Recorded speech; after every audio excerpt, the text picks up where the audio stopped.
fait, oui et non, on va dire, parce qu'on a attendu quand même longtemps alors que ma mère était toute seule avec mes frères et sœurs et genre on n'avait personne pour nous aider. On attendait, ils nous ont fait quand même attendre longtemps. On était censé passer, je pense, prioritaire. Mais après, c'est vrai que là, ils nous ont quand même trouvé un bon appartement sur Bayonne quand même, donc là, on est quand même content. Donc oui ou non, on va dire. Je sais pas si ça appartient au pouvoir public de gérer cette situation. Maintenant, oui, politiquement, il pourrait y avoir plus de maîtrise, je dirais, dans la flambée des prix.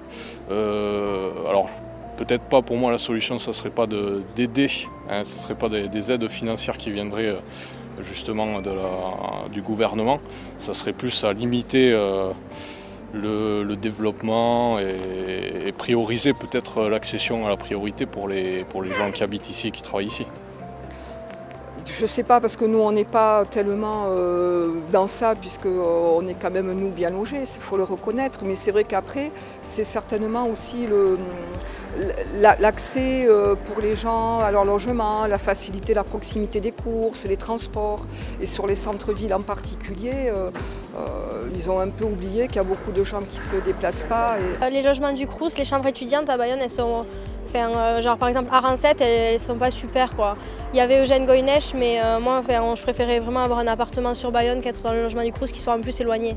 On est obligé de prendre le bus, tout ça, c'est pas très pratique je trouve.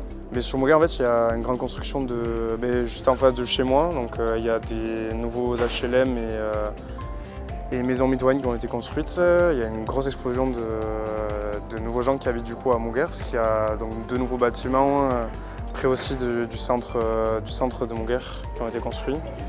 Et donc ouais, il y a une forte demande de ces logements, parce je sais qu'ils ont été prisés vraiment très rapidement en tout cas. Et en tout cas, ça construit beaucoup à Moguer. Ouais. C'est mieux pour le développement en fait, du village en fait, parce que du coup ça amène de nouveaux gens et du coup ça amène un peu l'expansion de Moguer. Et voilà. Tant que c'est fait entre guillemets dans les normes et par respect du coup de tout ce qui est zone constructible, etc. Alors, je suis assez mal placé pour en juger. Maintenant, je trouve qu'il y a énormément de construction. Alors, est-ce que du logement social, par contre, voilà, effectivement, il y en a assez. Ça, je peux dire, bon, je m'informe dans la presse et tout ça. Forcément, je pense qu'il n'y en a jamais assez. Voilà, après, pour tout ce qui est... Je pense qu'il y a une grosse problématique par rapport aux jeunes couples d'ici qui s'installent, avec ou sans enfants. Là, oui, effectivement, je pense qu'il y a ça c'est indéniable. Non, pas du tout. Pas du tout. Non. C'est quoi? Plan local d'urbanisme, on en entend parler, non, on ne sait pas vraiment ce que c'est précisément. Moi, absolument pas. Le PLH? PLH, pas du tout. Non plus. Plan local d'urbanisme et PLH, je sais pas contre. C'est le plan de... Le PLU, c'est par rapport à l'urbanisme, c'est ça? Ça me parle pas trop, effectivement. Voilà, après... PLH? Non plus, non, ça non.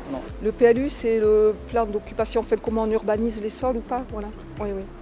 Après, ce qui est dommage, c'est qu'effectivement, on ne préserve pas assez les terres agricoles ou les terrains maraîchers sur Anglette. Après Anglette, c'était vraiment, il y avait beaucoup de maraîchers, maintenant il y en a plus, je crois pas. Et c'est vrai que si on cherche des terres maraîchères, parce que maintenant on nous parle beaucoup de bio, on ne pourra pas en trouver sur Anglette, ni sur Bayonne, je ne crois pas. Donc, parce que nous, on fait partie d'une AMAP et notre maraîcher qui est resté dans ces terres à Saint-Jean-Pied-de-Port, on n'a pas trouvé de jeunes maraîchers très proches en bio, parce qu'ils n'ont pas de terre pour s'installer. Nous, on est concernés par contre par le centre-ville historique de Bayonne, puisqu'on y habite, on est propriétaire, donc on est concerné par tout ce qui est sauvegarde du patrimoine. Ça, c'est quelque chose qui nous touche beaucoup parce qu'on y vit et on aime voir nos façades de Bayonne restaurées et garder le côté architecture historique. C'est-à-dire qu'on est dans un quartier où le prix est quand même cher, même si voilà, on arrive à avoir un T3, si on veut un jour un T4 c'est compliqué. Et malgré ça, on est dans un quartier où le calme n'est pas là. Alors on habite un quartier qui fait qu'on sait que la fête est là, mais on se doit quand même de faire attention dans les soirées, dans des... Voilà. Alors on sait qu'il y a 5 jours par an, en effet, il n'y a pas de souci, mais quand c'est tous les soirs, ça devient ça devient dur un peu. Je crois qu'ils sont pas, pour certaines, ils ne sont pas dans la réalité. C'est-à-dire que les jeunes sont exclus, mais les gens très âgés, très dépendants sont exclus aussi, puisqu'ils sont chez eux et des fois dans des immeubles où il n'y a pas beaucoup d'accessibilité, ou surtout dans les centres-villes, où maintenant c'est très difficile d'arriver, en tout cas pour les gens, pour les aidants. J'ai constaté, c'est le témoignage d'un généraliste libéral là, qui exerce en ville, à la frontière entre Anglet et Biarritz. Ce que j'ai vu sur une trentaine d'années, c'est effectivement la mixité sociale qui était de moins en moins importante, l'éloignement des plus jeunes et des populations quand même un peu moins aisées.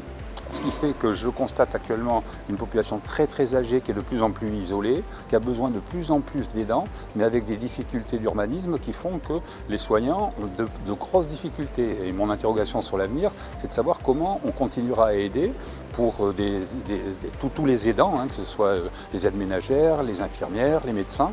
Les visites à domicile deviennent quasiment impossibles dans certains secteurs. Certains arrivent à faire des visites en vélo, mais tout le monde ne pourra pas travailler en vélo, hein, et ça devient plutôt préoccupant pour la population isolée. Alors qu'on parle de maintien à domicile, je pense qu'il faudrait que les politiques pensent aussi à la proximité des aidants. On parle beaucoup de mixité sociale et on voit bien qu'elle n'y est pas quand même. Parce qu'on fait des concentrations d'immeubles qui sont mal isolés, qui sont sur le BAB, et franchement qui voudraient y vivre là-bas. Et après on fait des petits îlots assez haut de gamme, mais toujours dans les mêmes quartiers. Et la mixité, elle n'y est pas. Et ça, je pense que ça sera une difficulté. Je sais qu'ils accueillent de plus en plus d'étudiants donc à la fac de Bayonne ou même à Montory ou comme ça, à Anglet ou comme ça. S'ils veulent accueillir autant d'étudiants, puisqu'ils ont ouvert STAPS, etc. à Montory, peut-être d'augmenter aussi l'accueil des étudiants en logement. Par contre, oui, au niveau de l'urbanisation, effectivement, il y aura peut-être des choses à revoir, peut-être plus de concertation, me semble-t-il, au niveau de concertation avec l'ensemble des citoyens, en fait, hein, pour savoir ce qu'ils veulent du logement ici sur Bayonne et ne serait-ce que sur la côte basque, où c'est quand même compliqué maintenant pour, comme je disais, pour des jeunes couples de venir s'installer, quoi, enfin, ou de pouvoir simplement se loger, quoi, à des tarifs raisonnable et en fonction aussi du pouvoir d'achat de chacun.